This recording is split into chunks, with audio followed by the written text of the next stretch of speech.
Understanding cell range. A group of selected cells is called a range.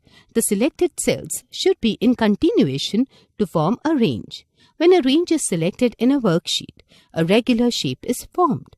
We can use a cell range to perform a calculation on multiple cells. The address of a range is created by using the starting and ending cell addresses separated by a colon sign. For example, if we have selected the cells from B2 to E3, then the address of the range will be B2:E3. Selecting a range in a worksheet.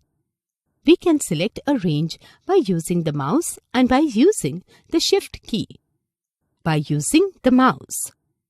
To select a range by using the mouse, follow the given steps. 1. Click on the first cell from which you want to start the range. 2. Drag and drop the left mouse button to select the desired range. By using the Shift key. To select a range by using the Shift key, follow the given steps. 1. Click on the first cell from which you want to start the range. 2. Press and hold the Shift key and click on the last cell up to which you want to make the selection. When the Shift key is released, the range gets selected. Naming a cell range.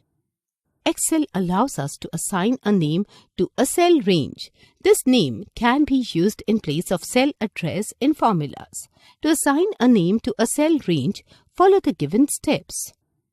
1. Select the range of cells to which you want to assign a name. 2. Click on the Formulas tab. 3. Click on the Define Name command. 4. Type the name. 5. Click on the OK button. Now, we can use this name in place of the cell address in formulas.